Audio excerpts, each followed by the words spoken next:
welcome to another video. Today I'll be showing you how to make experimental breaks in the style of Skee Mask, inspired by his track Soundboy Ext and his album Compro. The project file, samples and presets are available for a small contribution in the description, and please consider liking the video, subscribing and turning on the bell notifications if you never want to miss any of my content. If you enjoy this tutorial, check out my Walton video, as he's another artist who's released on Alien Tape.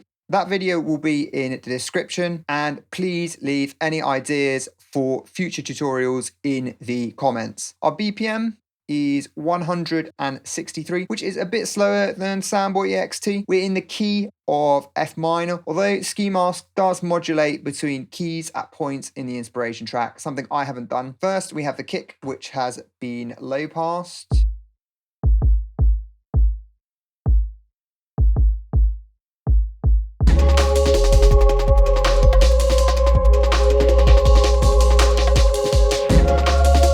Then we have the drums.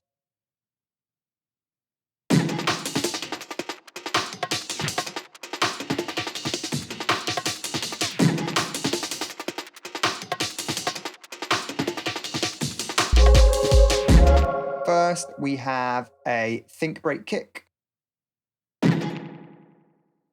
I've used lots of auto filters and saturators throughout the project. Normally I'd saturate pre-filter, but something about saturating post-filter seemed to work for this style. You may have clocked that we have an echo, and this is so the classic vocal that's with the kick gets emphasized, something Skee Mask does in the inspiration track. Next we have the snare.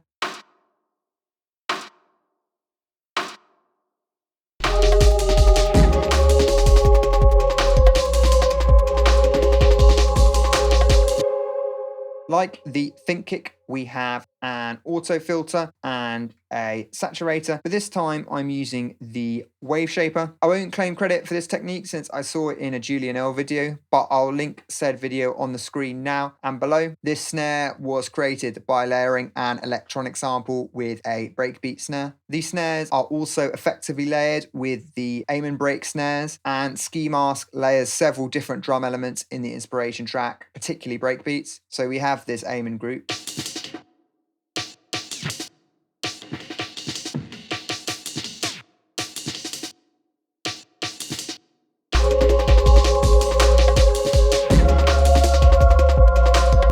Each channel has an auto filter and a saturator, but each auto filter has different settings, generally the LFO amount and rate, and this was to give me more flexibility in how these inserts sweep frequencies around. If you want more control over the filters and visual feedback, you can use Max's LFO and map it to the frequency knob. I've also baked in some tape stop effects on the aim and stop channel, since I used a third-party VST to create this effect.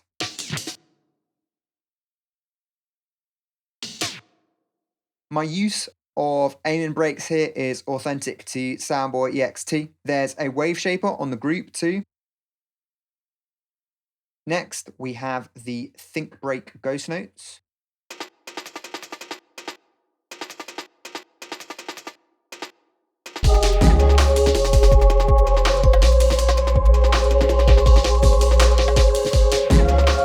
There's similar processing to on the previous channels. If I remove these ghosty notes in the mix, you can hear what they add.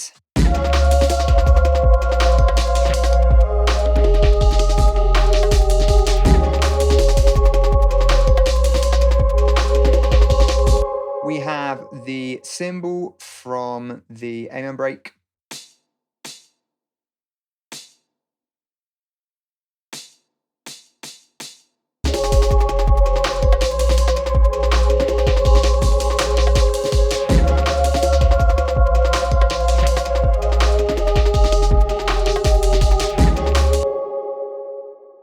As you heard by me deactivating the channel there, the cymbal is effectively adding back the high-end energy from the amens that the filtering removes. Then we have the FX break, which is more of a rhythmic texture.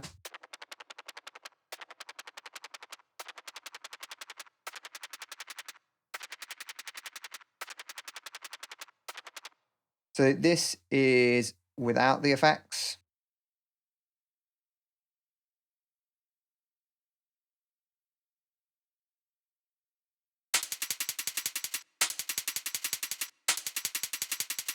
And this particular break is used in via submids of Compro and with the inserts.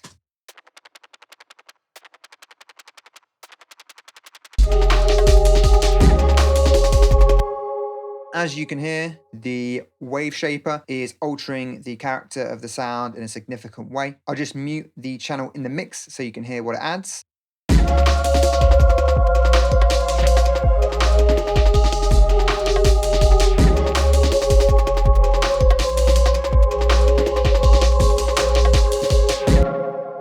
In a way, the rhythm of the effects breaks is sort of backing the Think Ghost notes too. Finally, we have the bongos.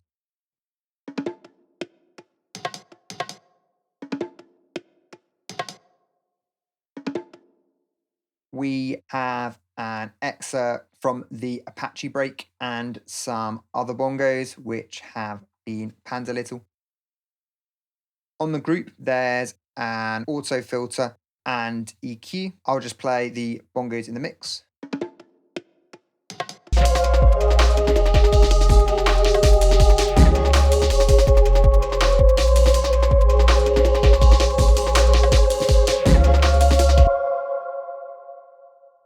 I've applied this MPC groove to the audio and MIDI in the drums group to humanize the drums. On the drums group, we have drum bus, which just glues everything together, wave shaper, EQ, and reverb is applied via send A, which is this basement preset. When I was making these drums, I really wanted to capture the frenetic nature of Skee Mask's programming in Soundboy Ext. I did this by ensuring the rhythms were hectic but anchored to a discrete rhythmic element, the snare that hits on every second beat in this case, and using lots of breakbeat layers. There's a total of 4 breakbeats in the project, and adding any more mid-range drum elements would probably leave the project feeling cluttered. When I was making the project, I actually took out the layers in a few places since it was already starting to get that way. Next, we have the bass made in Serum.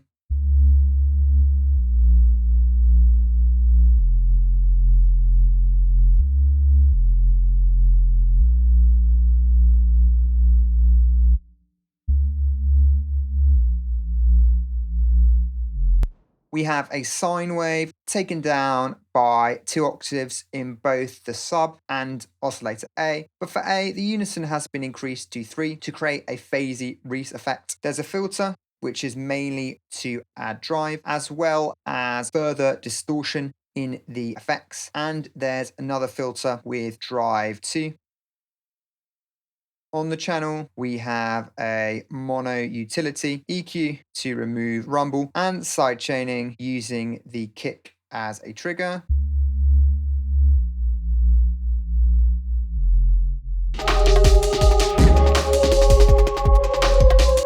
Reverb is applied via send A. Then we have the effects group, which is comprised of this drone,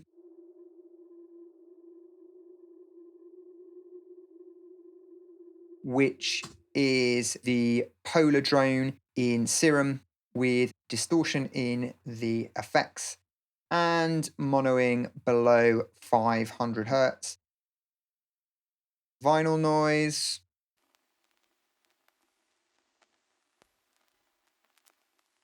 with saturation and erosion for extra crunch. Both sounds contribute atmosphere to the loop, and Compro is atmospheric throughout. Then we have the laser, which has saturator and echo applied.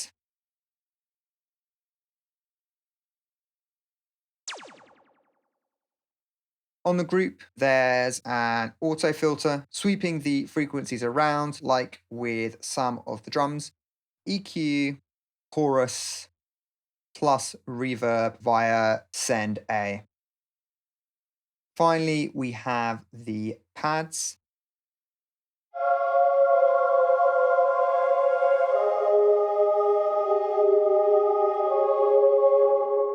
So this is pad 1.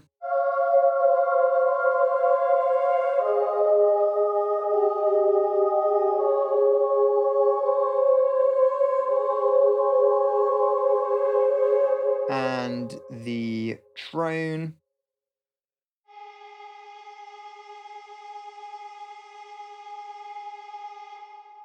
The drone has lows and mid-range removed.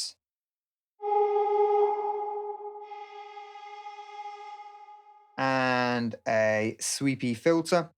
On the group, I've used a longish reverb on 100% wet to make the pads feel more distant.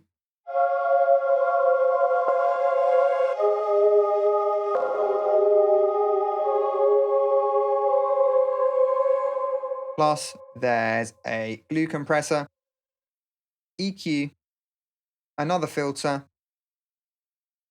a narrowing utility with bass mono, as the reverb made the pads sound out of phase, and subtle echo, plus reverb applied via Sende. Getting the choral or vocal synths exactly like Skee Masks is virtually impossible. However, the use of chords of 2 or 3 notes